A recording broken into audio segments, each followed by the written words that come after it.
dozens of more examples. Mr. Chairman, I'll yield 2 minutes to the gentleman from Texas, Mr. Weber, who is the chairman of the Energy Subcommittee of the Science Committee. The gentleman from Texas is recognized for 2 minutes. Thank you, Mr. Chairman. Mr. Chairman, I'll yield 4 minutes. Gentleman from Texas is recognized for 4 minutes. My apologies. Thank you, Mr. Chairman. Thank you, Mr. Speaker. I rise in support of Chairman Smith's bill, H.R. 3293. Folks, at a time when budget constraints and the deficit looms large and ominous, why in the world would anyone object to more transparency and accountability? Can anyone explain that to me? I didn't think so. Here's how some of our hardworking taxpayer money is being spent.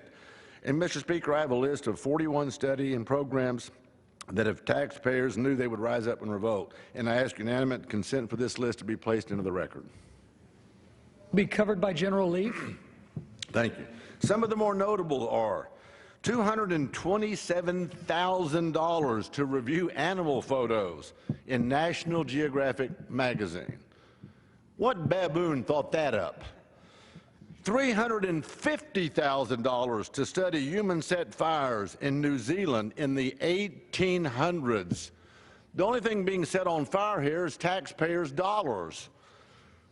$200,000 to tour Europe for an overview of the Turkish fashion veil industry. I'm reminded what a friend of mine says. He says fashion is a form of ugliness so bad that we have to change it every 6 months, and yet we want to study it over in another country. $147,000 to analyze fishing practices at Lake Victoria, Africa. Heck, folks, y'all come on down to Galveston, Texas. We'll show y'all how to fish and analyze that, and you can spend money in our country. $170,000 to study basket weaving among Alaskan Native peoples. Is it any wonder that most of Americans think Congress must major in basket weaving? And these are just some of the more notable ones, Mr. Speaker. I could go on through the 41 list.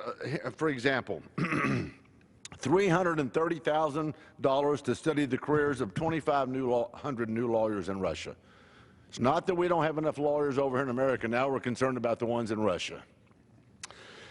You know, I could go on and on, Mr. Speaker. I just want to simply say I urge my colleagues to support transparency and accountability on behalf of our constituents and taxpayers.